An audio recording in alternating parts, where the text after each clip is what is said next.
Hey, Sharon. Good morning. It's your ex-sister-in-law, Melissa. How's it going? Just a friendly reminder that I'll be counting on you to join us at the Mothers Club luncheon today. Hey, Melissa. Good morning. Great to hear from you. How are things going with you? Yes, enough with the pleasantries. Just hurry up and make your way over to my house. As the esteemed wife of a highly influential businessman and the illustrious leader of the Mothers Club, I'll graciously enlighten you about the vast disparity between our social statuses. You do remember where my house is, don't you?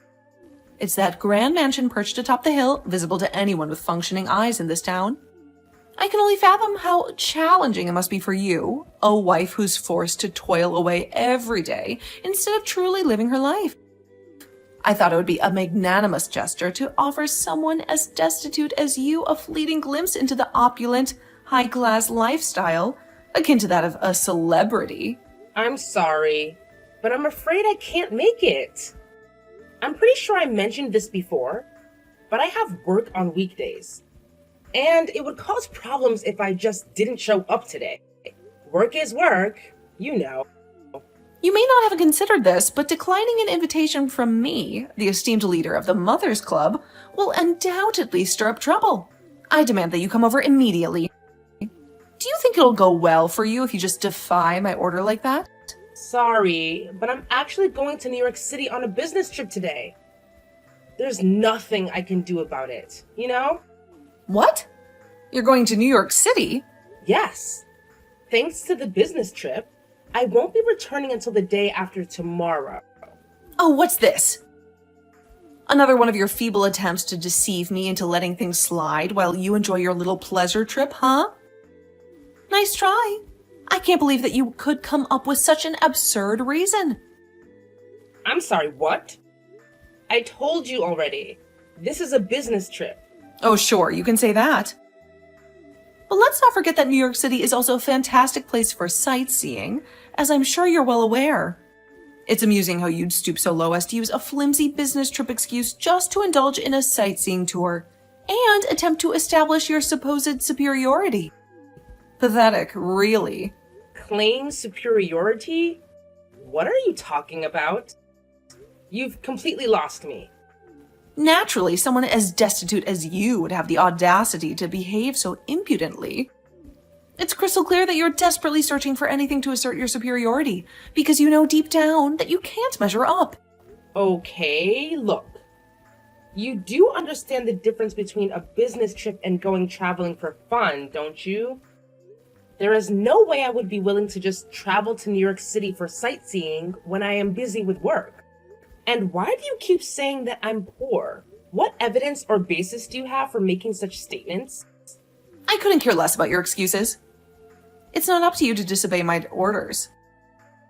As the illustrious leader of the Mothers Club, you better damn well listen to what I say. Cancel that insignificant little trip of yours right this instant, and make your way to the Mothers Club luncheon. I'm sorry, but there are some serious business negotiations I have to be a part of shortly. So I must be going. What? Don't lie to me. You're nothing but a pathetic loser. And if you do manage to find some work, I bet it's some sketchy gig that barely brings in any decent income. I'm not lying, and you're just wasting my time. If you'll excuse me, I really must be heading off now. Hold it right there, Sharon. Don't you dare walk away from me. We're not done talking yet. This is absolutely outrageous. I don't care about whatever work you have. This luncheon should be the top priority in your life. I can't believe the level of insolence you're displaying. Hello, Sharon. I'm contacting you about the regular Mothers Club luncheons. You told me that weekdays were no good, correct? Well then, how does next Saturday sound? The weekend should prove to be no problem for you, I imagine. Saturday? Well, I'm busy with work in the morning, but the afternoon should be fine. I think I can put that in my schedule.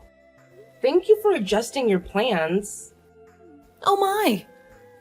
It's rare to hear you being so polite.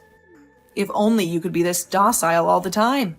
I mean, it's not like I miss going to every single one. And I'm sorry if that impression ever came across. Also, docile? Anyway, it sounds like my schedule will allow me to go this time.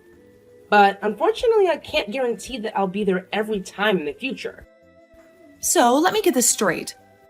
In a world where a 2-day weekend is the norm, you're actually working on a Saturday morning? Is that what you're telling me? It's pretty clear that you're so poor that you'll do anything to scrape together some extra cash, huh? No. My company is just currently doing business with a company that is off on Sundays and Mondays rather than the traditional weekend. So anyone who is taking part in the meetings needs to go to work on the weekends. I am one of those people. So I have to work on Saturday mornings. Well, I'm a stay-at-home housewife, so I can't say I really understand any of that.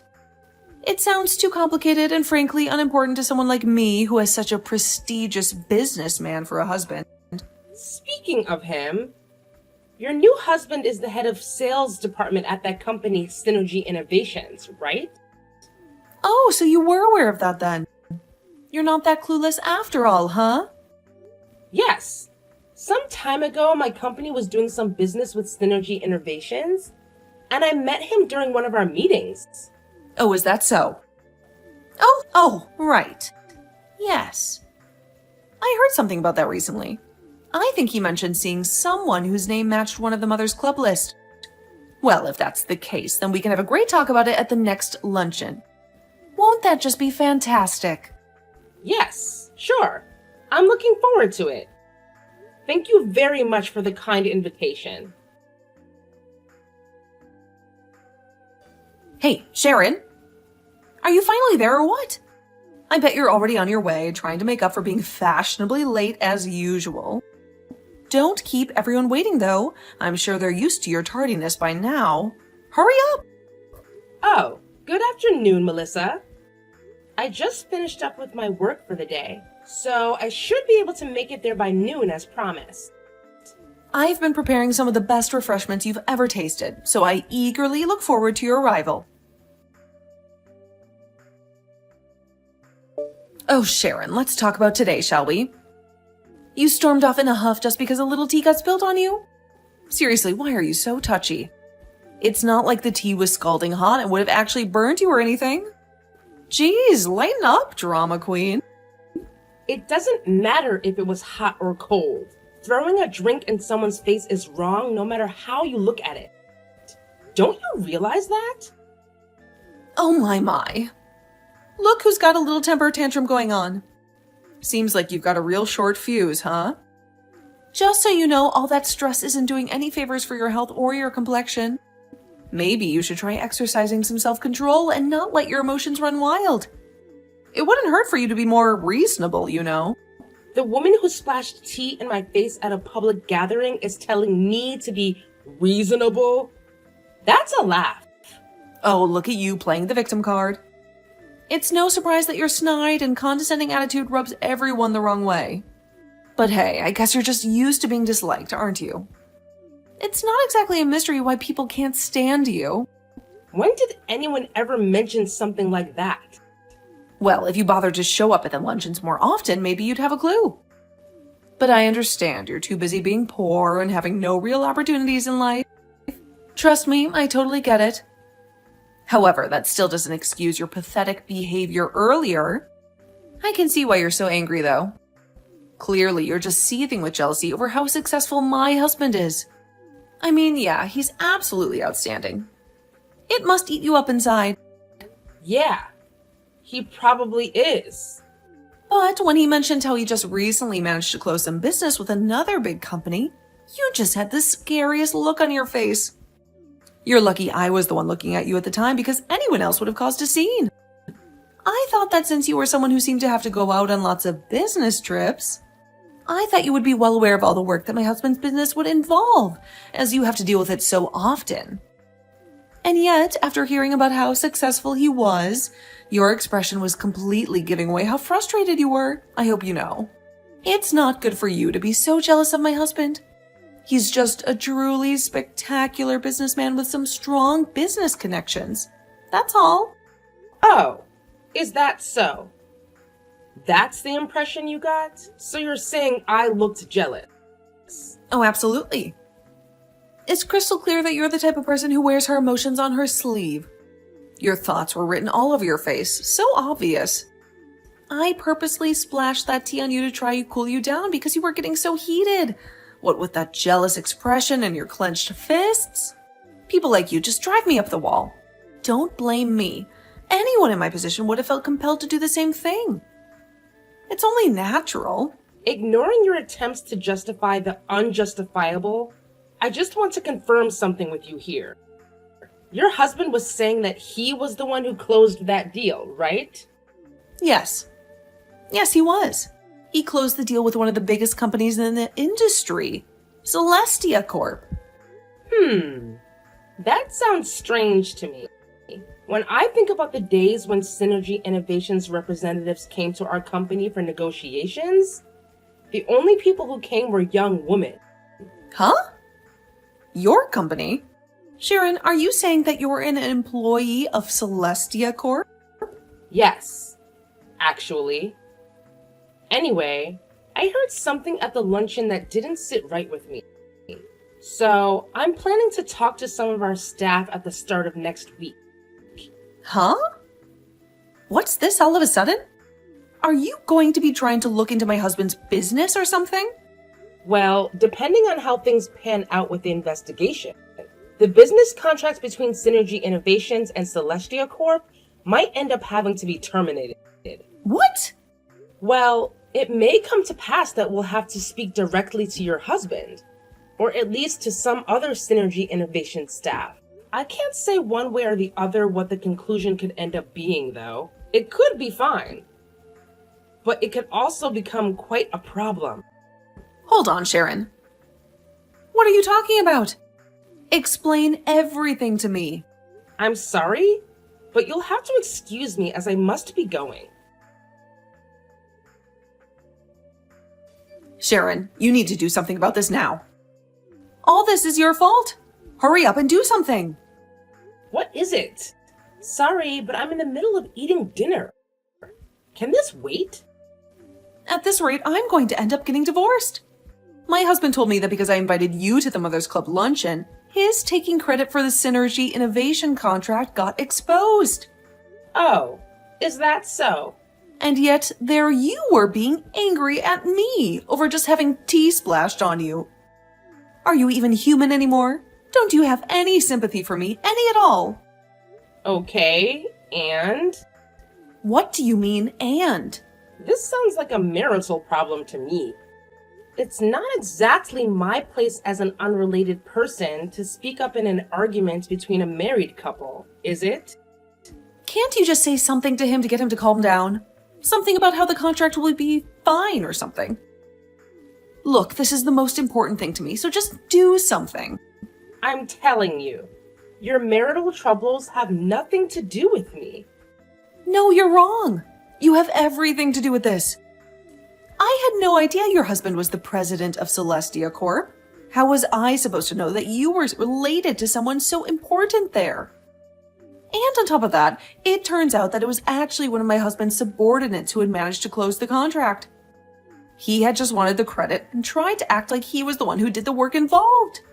There's no way I would have known about any of that. How could I possibly known what was going on? I'm totally innocent. Well, regardless of whether or not you knew about it, the fact of the matter is that your husband tried to steal the credit for someone else's work.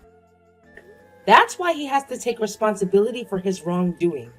That's why I'm asking for your help. You're connected to the top of Celestia Corp. Put in a good word or something. Make it so that the contract doesn't get canceled. Just do something. You're also at fault, remember? Oh, the contract? That's not getting canceled. Things will proceed normally. Really? That's a relief. Yes, with conditions attached, of course. Conditions? Well, if everything had gone as your husband had wanted, after the contract was finalized, he would have tried to make sure he was the one in charge of it. Of course, that will be completely unacceptable.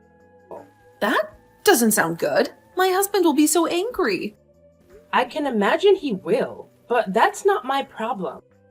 Anyway, if the woman I mentioned earlier who actually closed the deal becomes the one in charge of it, the contracts can remain, and business can continue.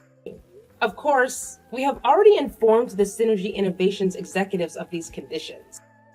If that happens, then my husband will be removed from the project entirely. He might even end up getting fired. Please, it won't be any good if he gets kicked off. You need to do whatever you can to let him be in charge of the contract. If he is in charge, then everything will be all right. Look, I have told you already, haven't I? The executive staff of Synergy Innovations has already been notified. There's nothing else I can do at this point. They already know everything. Yes, this has become a problem between two companies. The scale of the issue has far surpassed that of one couple's marital dispute. All I did was splash some tea on you, and now you're acting like I committed some unforgivable crime. What on earth possessed you to go to such extreme lengths just to get back at me? Talk about an overreaction. Get a grip, will you? Melissa, I think you're misunderstanding things here. You splashing tea on my face had absolutely nothing to do with the precarious situation that has developed between Synergy Innovations and Celestia Corp. It didn't? Oh, thank God. Yes. The two events, while happening at similar times, were completely unrelated. The contract issue resulted solely from your husband trying to steal credit for closing the deal. Thanks to that, it became a company-spanning issue. As for you splashing tea on me, that was solely a private issue between you and me. I'll say it again. Those two events had nothing to do with each other. You splashing tea on me wasn't what caused the marital problems you are having now. I had no intention of trying to connect those two events together, nor do I now.